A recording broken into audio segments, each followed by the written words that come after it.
Hello, I'm back. Today I want to talk about a recent event, which is the arrest of Tekashi69, who is a rapper from New York. I'm not a big fan of him or his music.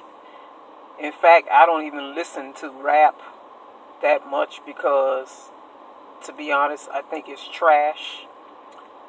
At least most of the mainstream rap that's coming out now, it glorifies violence. It promotes criminal activity, drug abuse, and objectifies women through the lyrics. So I don't usually listen to certain genres of rap. And I did listen to a few of his songs, and I was not impressed. Again, I'm not a fan of his music.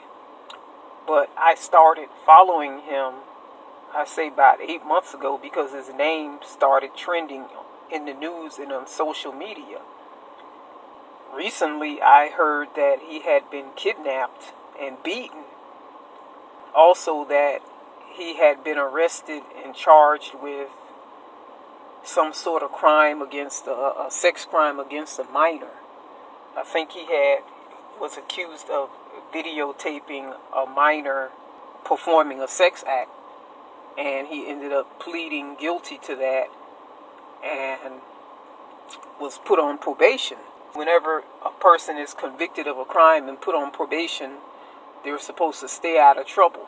He couldn't even stay out of trouble for a month after he was put on probation, because here it is, he's been was arrested like 2 or 3 days ago for racketeering, RICO, which is very serious. He's been hit with a number of charges and is facing anywhere from a minimum of 25 years to life in prison. Those types of charges are very hard. They're very hard to win. Once the federal government makes charges against a defendant in a criminal case, those charges are very hard to beat unless you make up some sort of plea deal or you cooperate with the feds by testifying against co-defendants or co-conspirators.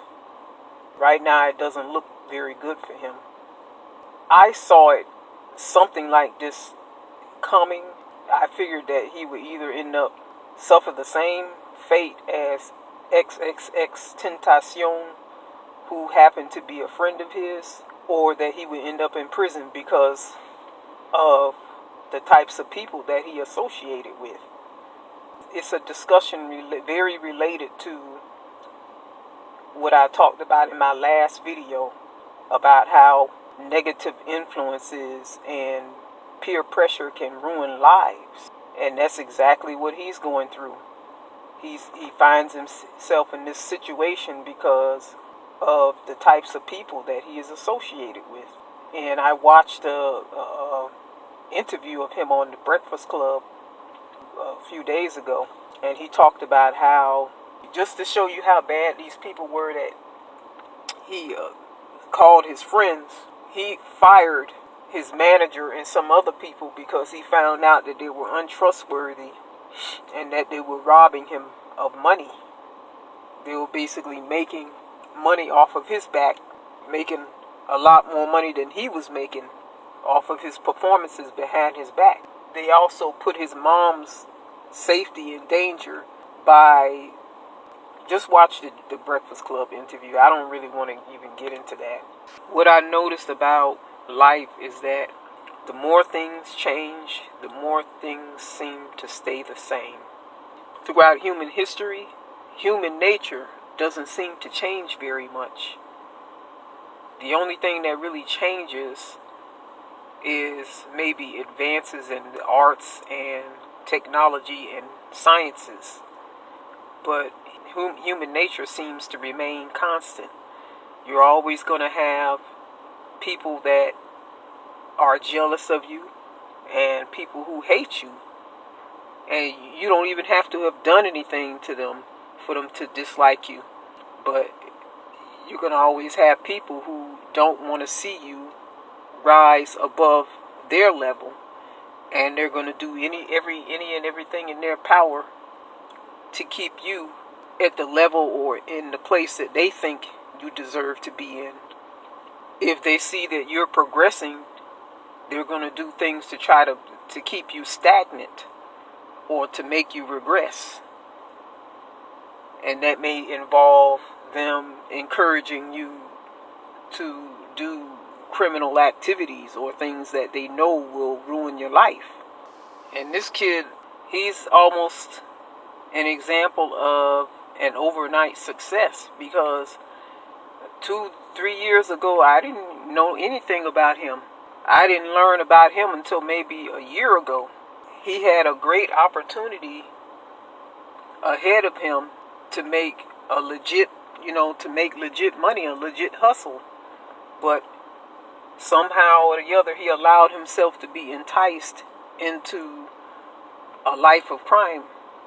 Now, I don't know if he is guilty of the things that he has been accused of, but obviously if the feds or the FBI made an arrest and indicted him, then they usually don't make arrests unless they have probable cause to make an arrest. They must have a very strong case against him. So it's either that or if he's not that deep into the criminal activity, he must know something. So maybe they made an arrest in an attempt to get him to cooperate and give up the big fish. But anyway, good luck to him.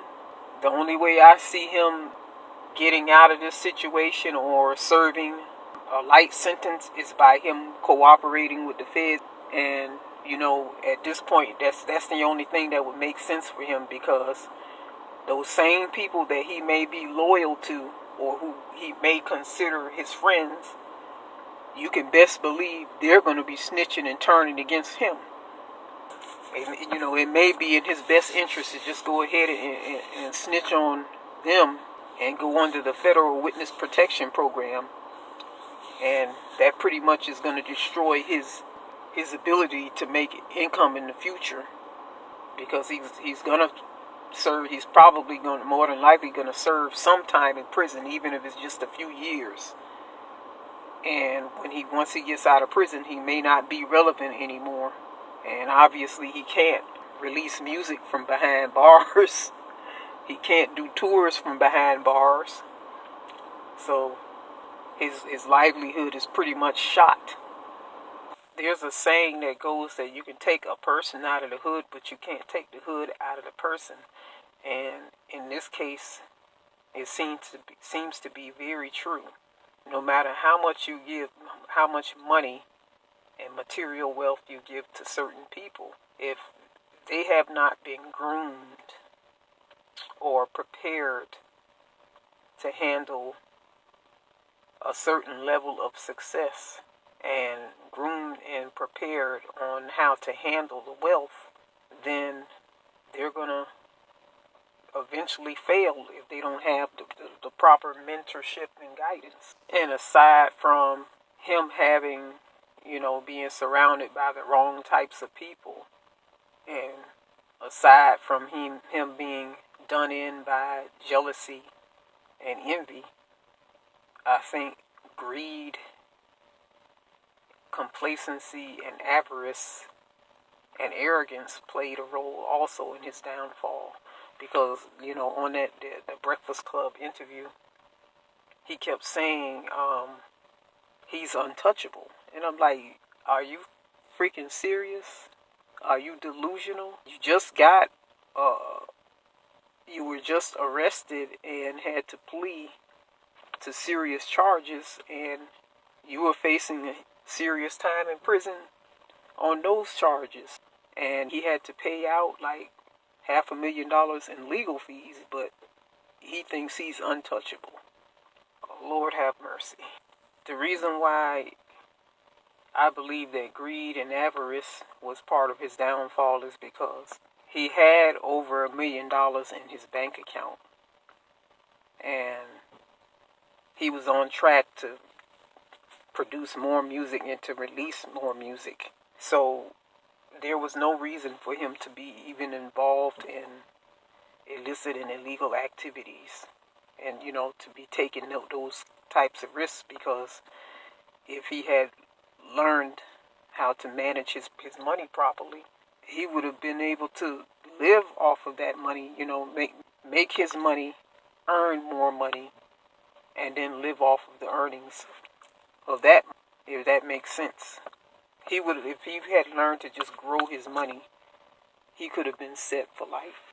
We're talking about people who have a hood rat or ghetto mindset, and they don't know any better, have no business savvy, no education, then they're going to be looking for ways to earn extra income, even if it's illegally, because that's probably all they know besides rapping or whatever industry or business they're in.